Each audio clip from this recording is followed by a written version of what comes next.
Several years ago, two friends and I heard from a mutual friend about this creepy abandoned warehouse or furniture store that was only a few miles from my house.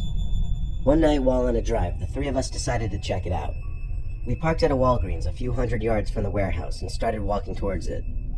As we got closer, my friend, I'll call him Jim, kinda chickened out and stayed back while me and my other friend, I'll call Mark, continued on. As we approached the right side of the building, it became very obvious that this place had been abandoned for a very long time.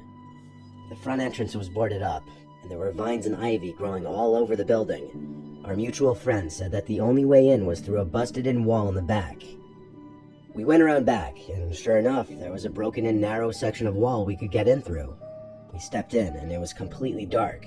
We couldn't see our hands in front of our faces, so we turned on the flashlights on our phones and looked around. There was trash and debris everywhere on the concrete floors. We were in what appeared to be the main room of the old store, and it was huge. An entire football field could probably fit in this room. We could even hear an echo when we talked. We started looking along the walls, which were covered in graffiti. The graffiti was littered with what must have been gang symbols as well as profanity, as you would expect. What was really unsettling, though, was that as we moved further along the back wall, the graffiti was getting more and more disturbing. One of them read, "Kill yourself tonight."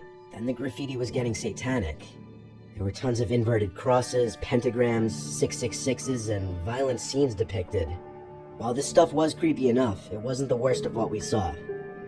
Towards the end of the building, there were some steps leading to smaller rooms. As we shone our lights on the steps, we saw a large, dry pool of what was probably blood all over the steps. This deterred us from exploring the smaller rooms beyond, so we headed to the left side of the room. As we were walking, our lights caught something hanging from the ceiling. We got closer and saw what it was. It was a noose, still hanging from one of the rafters. It became very obvious that the people that come to this place use it for very evil purposes. After that, we decided we'd spend enough time in there and headed for the hole in the wall we entered through. We got outside and saw that there was another, smaller building/warehouse behind the main one. Despite the freaky things we saw inside, we were still curious and decided to check this one out too. One thing that was very odd was that there was a small room in the front of the warehouse that had no doors, only one window. Inside was a large inverted cross hanging from the decrepit ceiling.